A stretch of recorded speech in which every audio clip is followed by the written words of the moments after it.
Senador Alan Peter Cayetano, guilty. Senator Pia Cayetano, guilty. Senator Defensor Santiago, not guilty. Senador Drilon, guilty. At Senador Cheese Escudero, guilty. So, karamihan ay nag-render na ng kanilang guilty verdict. Pero mga kaibigan, hindi pa po tapos ang pagboto ng mga mambabatas patungkol sa Article 2 laban sa punong mahistrado. Hingin natin yung analysis ng ating mga legal experts doon sa manner of voting or paano yung pattern of voting at ano yung mga major trends. Is this still based on evidence, based on politics, based on, I don't know, something? Attorney Jen, welcome to the studio. Oo, welcome back, Attorney Good JJ. afternoon. Okay. Alam mo, very interesting yung manner of voting nila, no? Although alam naman natin na during the process ay talagang alam na natin yung kani-kanilang leanings. But to us, what is more clear right now is their explanation that they don't really, most of them, except for Senator Miriam Santiago, most of them look at this proceeding not as a strictly criminal proceeding in nature, bagkus ito ay ginawa rin nilang political, in-stress nila na political in nature din naman itong kanilang proseso ngayon. So, hindi lamang based on strict rules on evidence sila bumoto, bagkus doon din sa kanilang sense of right and wrong, constitutional, the exercise of each and everyone's constitutional right. So, kung nakita natin, a very good example is the voting done by Senator Escudero na akala natin ay ano na siya for acquittal. But suddenly there's a big but in our face saying na subalit ito ay isang political exercise din. So ang daming twist nitong bagay na ito. At very interesting, very interesting. Attorney Trixie, based on those who voted to acquit and those who voted for the guilt of the Chief Justice, masasabi ba natin na ang botohan ay parang analysis mismo ng depensa at ng prosekusyon? Na the defense stuck to the evidence, this is an offense that matters, na hindi naman talaga siya major offense. What can you say about this? Ang maganda dito sa paghatol nila ay dinala nila ang desisyon dun mismo sa argumento na prinisenta mismo ng depensa. So ang depensa ang nagsabi na merong good faith dahil may interpretation ang punong mahistrado dun sa Foreign Currency Deposits Act at ayon sa kanyang interpretasyon ay hindi niya kailangan ideklara. Ginamit din ng mga senators, jurors, ang argumento na ito. Ngunit karamihan ay ginamit nila upang i-interpret against him. Balikan ka namin dyan, attorney, mag-resume na po tayo ngayon sa Senator Senado. Judge Estrada.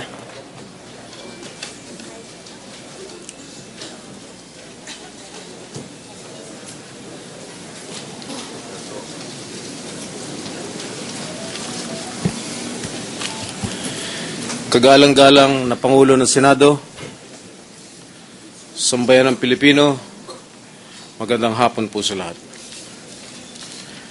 This trial and this court, the entire process, its completion is a historic redemption of our justice system. We owe that in great measure to the brilliance, sense of fairness, and firm resolve of our presiding officer, no less than the Senate President Juan Ponce Enrile.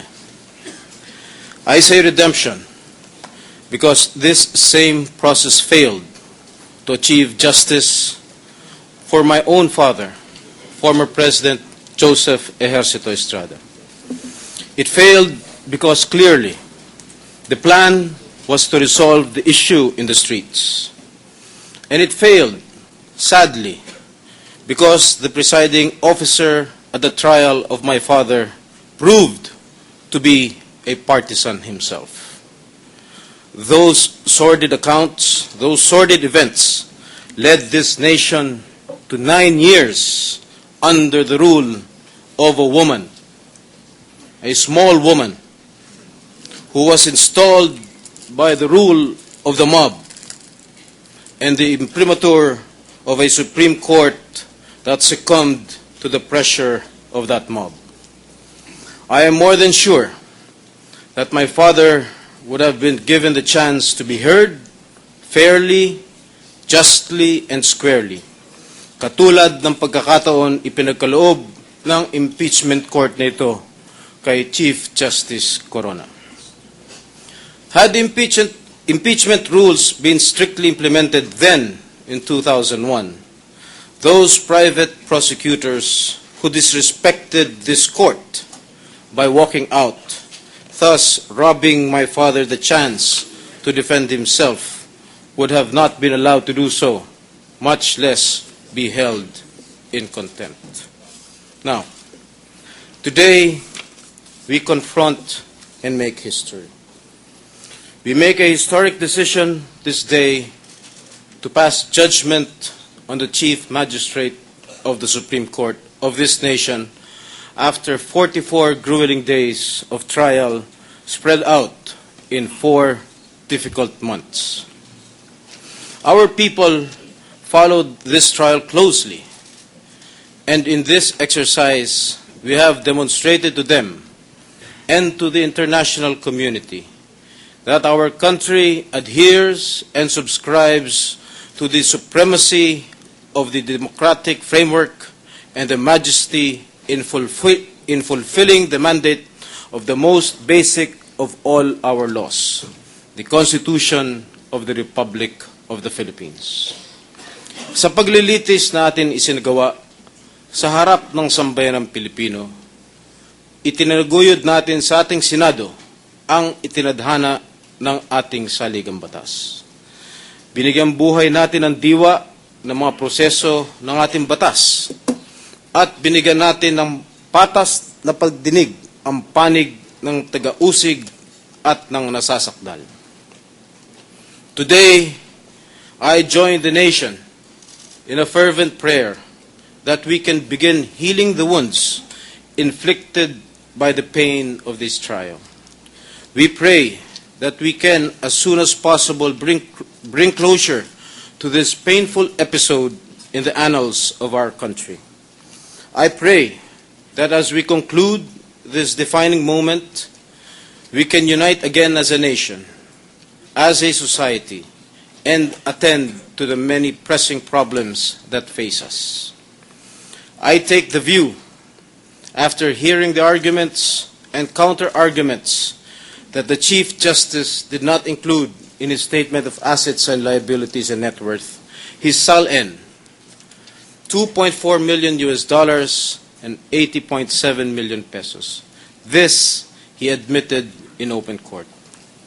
Napatunayan ng depensa na hindi 45 properties, kung hindi 5 lamang. Hindi $82 million, hindi $82 accounts, kundi 4 lamang. At hindi 10, 11, 12 million dollars, kung hindi $2.4 million lamang. But these numbers are irrelevant because the most important question is, itong 5 real properties, 4 na dollar accounts na may halagang $2.4 million ba ay diniklara ng tama? Diniklara ba ito sa takdang oras o panahon? Ang sagot ko po ay hindi. It was argued by the defense panel that the non-inclusion of dollar deposits by the Chief Justice in his SALN was made in good faith and is covered by the provision of absolute confidentiality under the Foreign Currency Deposits Act. I regret to say that I am not convinced, because the Chief Justice is a learned man of law. He is in fact the Chief Justice of the Supreme Court. Isang opisyal na hindi lamang malalim ang kaalaman sa batas, kundi isang opisyal na may tungkulin basahin kung ano ang ibig sabihin ng mga batas.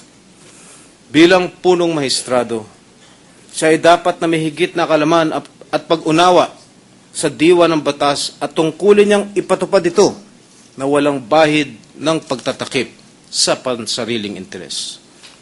And I believe that the framers of the Foreign Currency Deposit Act did not intend to create the opportunity for public officials to conceal their assets or stash away foreign currencies under this law. I therefore make this painful decision with a heavy heart, but confident that we have given justice to our people. Sa kadahilanang ito, wala akong pag-aalinlangan ngayon ng nasasakdal ay nagkasala at lumabag sa itinadhana ng ating saligang batas. Sa wikang Ingles, in my eyes, he is guilty. Maraming salamat po. Honorable Senator Judge Gingona.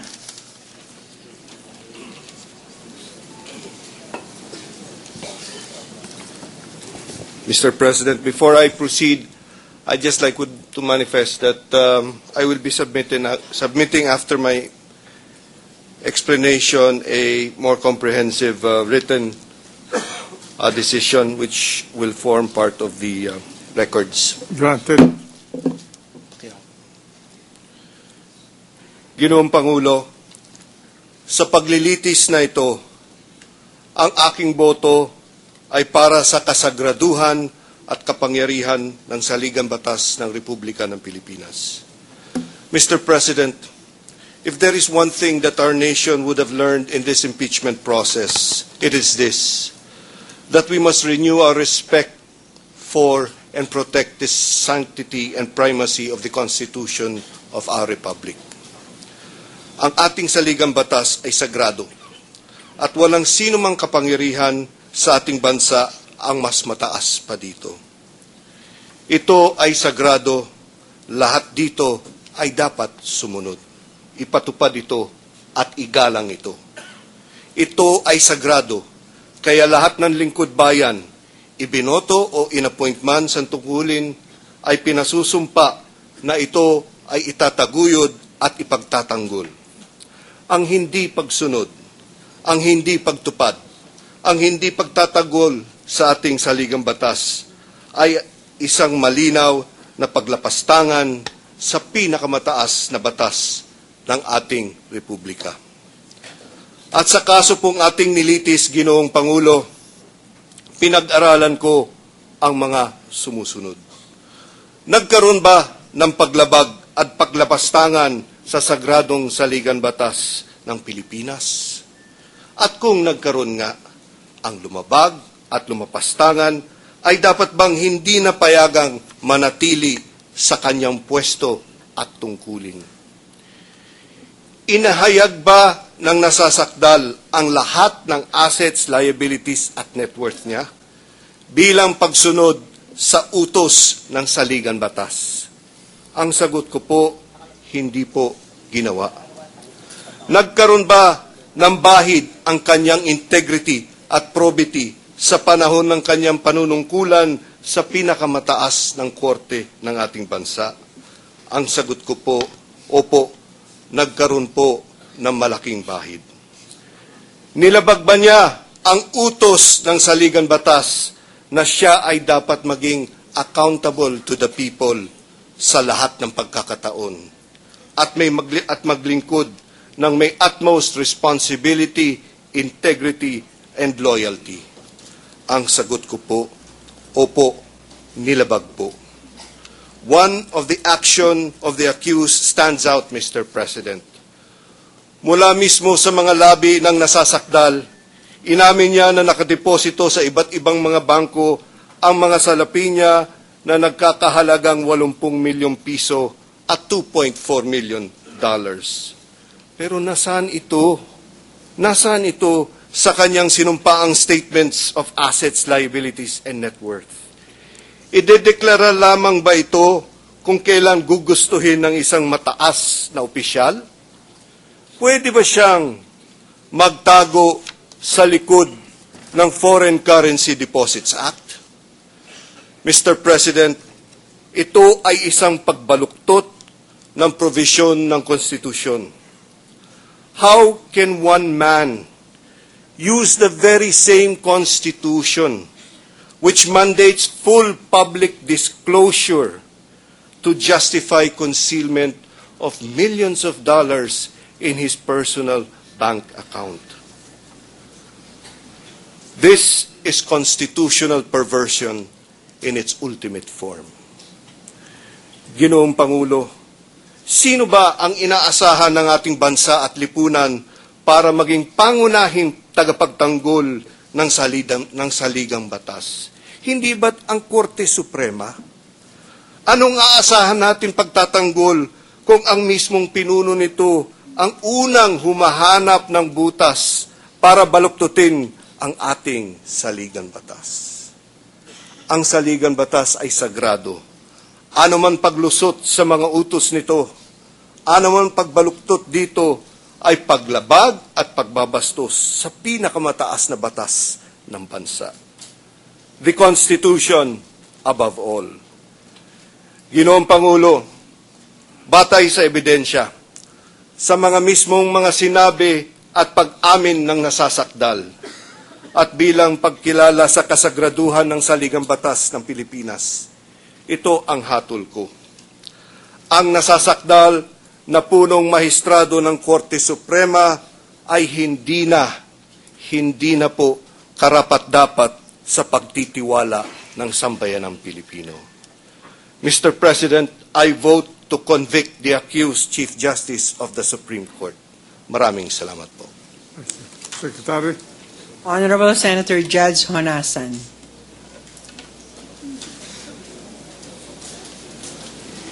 To our countrymen, my fellow Filipinos, Mr. President, distinguished colleagues, honorable members of the prosecution and defense panels. From the beginning of this trial, I have been looking for a reason to acquit. Based on compassion, based on the basic precept that a man is